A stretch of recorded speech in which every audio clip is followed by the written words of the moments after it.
welcome to a video. Today's video, you guys aren't going to see for like 3-4 months from when I'm making this. Maybe longer, I don't know. I'm recording this February 24th, 2019.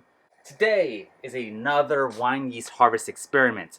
I did this one other time and it was really successful. In fact, I have some still aging from that, but the first turnaround of it went very well, and I refilled the same ones I have. I'm waiting for them to finish. Those were funky natural wines. I've been saying this for a while. Natural wine is awesome.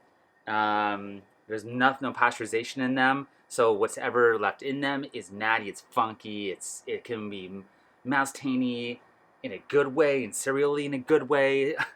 I know it doesn't sound good, but man, they can be really cool. And why not try to take some dregs from them? So the first one today is a white wine. I saved the bottom portion of it. Here's the label. This is unfiltered sparkling white wine. So re-fermented in the bottle. There's definitely yeast. There's definitely probably bugs in it. This is a Nebbiolo. Now this is a California Nebbiolo, and it was funky, it was dirty, it was gritty, beautifully fruity, beautifully acidic. But it was top-notch funky wine. So I'm gonna try harvest again. I mean, it worked the first time. It has to work again. So I'm in the middle of a brew day right now, or near the end of it. I purposely mashed a little more with a little more water. Compensated for that. Ran off my wort for the beer I'm making, and I had left over about half a gallon, maybe a little more. And it is cooling down right now as we speak, and I'm ready to transfer it into some starter containers. Yeah, it's happening. And it's going to be amazing. All right. Still sanitize everything as usual. I can see the yeast. See all that cloudiness? That's all that yeast in the bottom of that. Hopefully bacteria as well. First, let's pour some of the wort in here. I did pasteurize this for about 20 minutes or so. I boiled it for about 5 minutes. That was it. Cooled it down.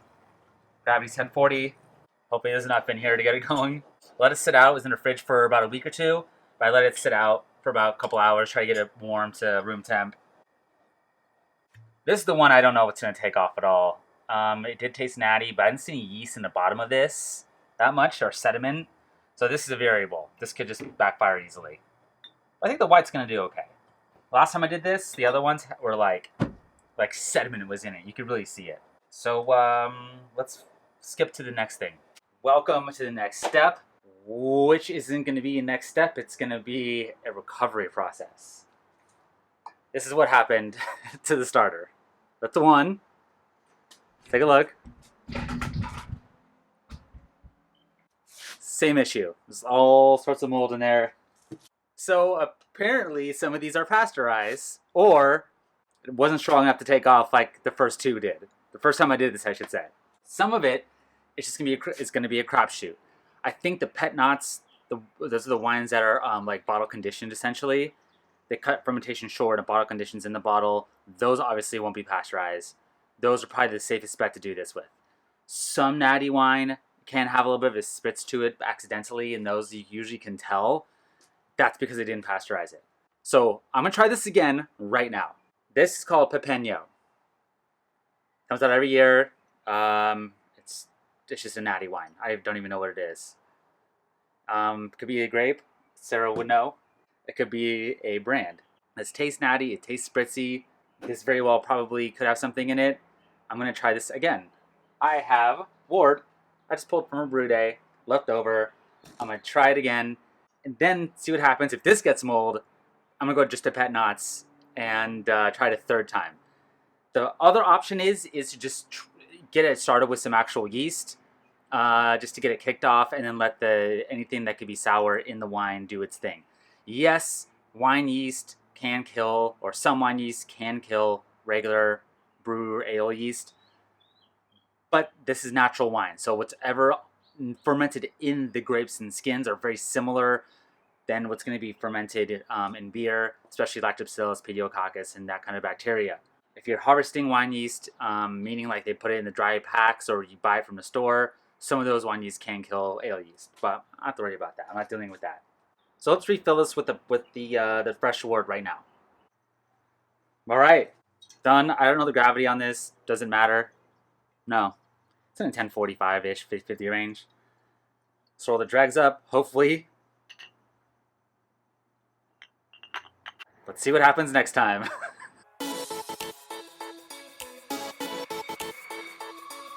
This is hard to do, harder than I thought to do. I guess the first time I got lucky. More mold. It's all mold in here. Well, this is a lot of it's pellicle. The little dark spot right there, that would be mold. The little patch of green mold. Okay, so it's fine. It's not a big deal. Turns out they do sanitize this. They don't sanitize. They kill off the yeast so they can bottle it so it doesn't recarbonate in the bottle, get all flavors. I understand. There is natural wine out there, now being referred to as natty wine, that does have it. And I just got to track down what those bottles are. I have another one ready to go. Let me show you. This is a pet knot. Pet knot, they cut fermentation off early so it carbonates in the bottle, which means they're not pasteurizing, which means I should be able to harvest yeast, which means there should be yeast in the bottom of this. You can kind of see that ring in the bottom, all that stuff right there. That should be good to use. And I think I have to do yeast right, or wine I should say, that has yeast that's in the bottom. I can see it, or it's cloudy. A lot of natty wines are cloudy, they're unfiltered, they're unfined, they're unpasteurized. I gotta seek those out. Not just wines that kind of taste funky, because they can still pasteurize those. So let's do it. I got some extra wort. I'm gonna brew it right now.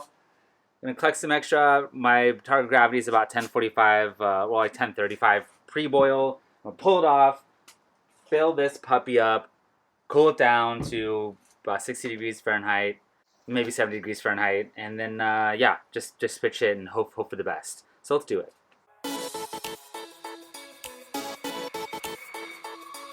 I think I'm onto something. Finally, there's these like things that are kind of coming down. I don't know if you can see it on camera. You can kind of see it there. That's not mold. That looks like yeast to me. So I'm gonna go with it. This is the closest I've got to actually harvesting something in a while. I'm feeling confident. I'm feeling good. This one. It's a pet knot, as I explained earlier.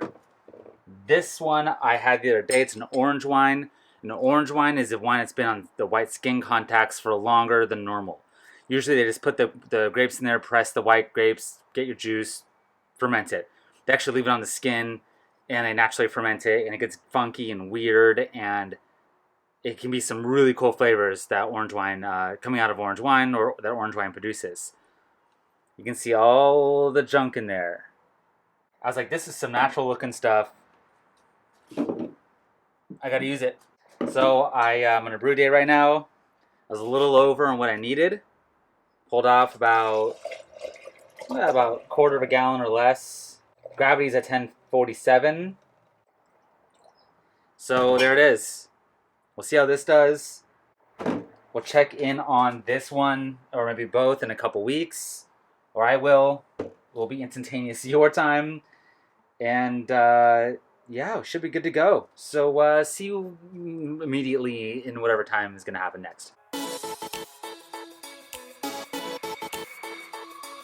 Here we are again. The first one I have here, and the second one. This is the orange wine. I just finished a brew day. I have some leftover wort, which I did on purpose. And all I'm going to do is just decant off the same ones and then fill it back up again. It's just to double check there's no mold in it. There's nothing really major to it than that. Much better. Filled. The Swartz 1050, by the way. That's the gravity. All right, let's set that one aside. I got this one. This is the orange wine.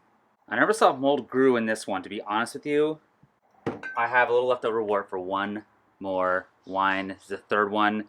Well, I just filled this, like to there, of the wort for the third wine I'm going to do. So this is the third one I'm going to do, and it is, I did a white version of this early on, the very first time I did it, and it actually turned out really good.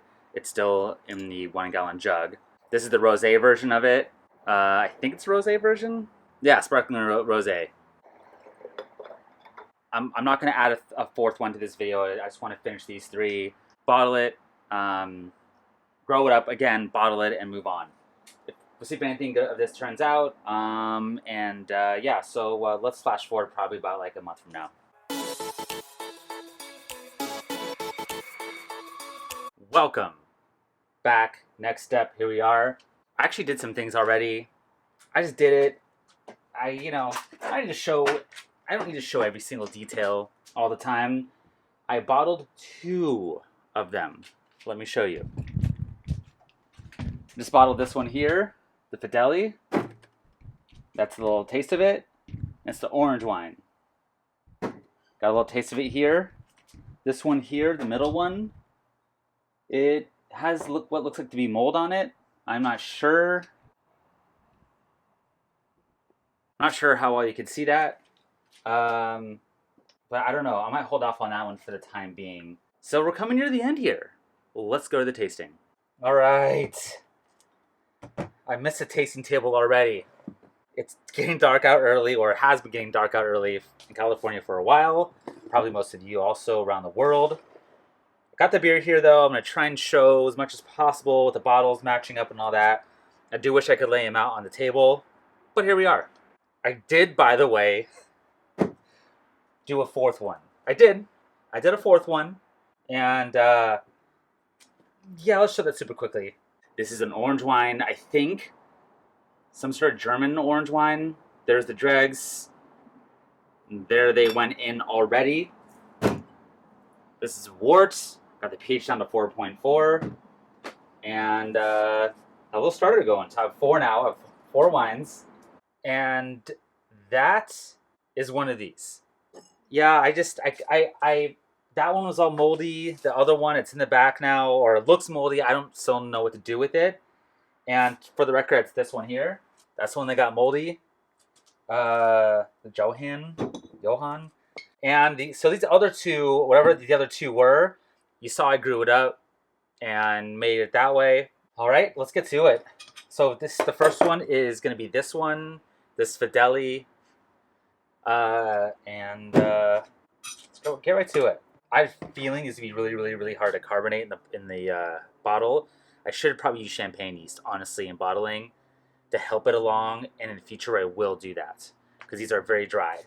This is more to see what I can actually do with all these rather than trying to like lock something down at the moment. This being my second full go around of trying something like this. Just want to see. It is lightly carbonated. It's very, very Cheerio. So it's oxidized. However, but it's delicious. It is very, very good. It is beautiful. If that was gone, it's super like nicely acidic, super floral, touch of fruit. I'm getting like an earthiness to it. It is beautiful. That is a really delicious beer. Well, I guess it is a beer technically now, but beer from wine yeast. Again, this is natural wine, so I'm going to get whatever's in there. And this is what I think I started this in March. So, and it's like late November right now. So let's do the next one. This is this orange wine here. Yeah, these are not very well carbonated at all. That's all right though. Getting a feel for it. Way more natural wine smelling. Way more funky. Super fruity. I'm getting like a mango sort of thing going on too. Super juicy smelling. Wow, smells good. More acidic. Wow.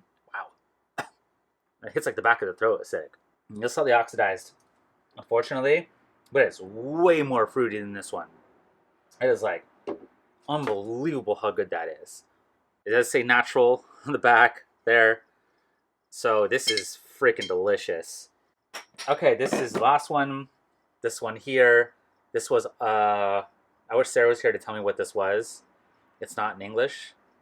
I think it's an orange wine. So let's give this one a taste here. Very one-dimensional. It's sour. Definitely acidic. Not much going on though. It just falls flat. But it got acidic. I mean, it's a very clean, just lactic sour taste to it. But it ain't bad. It's straight up just sour taste. But wow, that is really interesting. I got sour beer out of all of it. Some better than others. Obviously, this one here was the freaking knocked it out of the park. But yeah, you can do this. You can take natural wine and you can make beer with it. You can make great sour beer with it because it's essentially a lot of the same yeast for natural wine because whatever's on the skins is fermenting that grape or the juice, the must. You're getting your wine out of that. You're not killing it. Now, a lot of winemakers do even not a lot, not a lot of natural winemakers, but I'd say a fair amount still throw some potassium sulfate into there or some sort of sulfate in there because if it can get out of control, if it gets too hot, especially, you're gonna get bad off flavors, volatile acidity, which is the same thing as ethyl acetate, which is the same thing in beer, that like nail polish remover. Sometimes in the vinegar too, that can definitely happen. So yeah, there you go. That is it for this video. It was a very long time in the making, very, very interesting experiment, and I'm gonna try and regrow the one that I have because it's the best tasting one, although they all can be regrown for just straight sour beer. And yeah, so I'll take this as a success. Stay tuned for other videos. Keep getting weird because this is freaking bizarre. See you next time.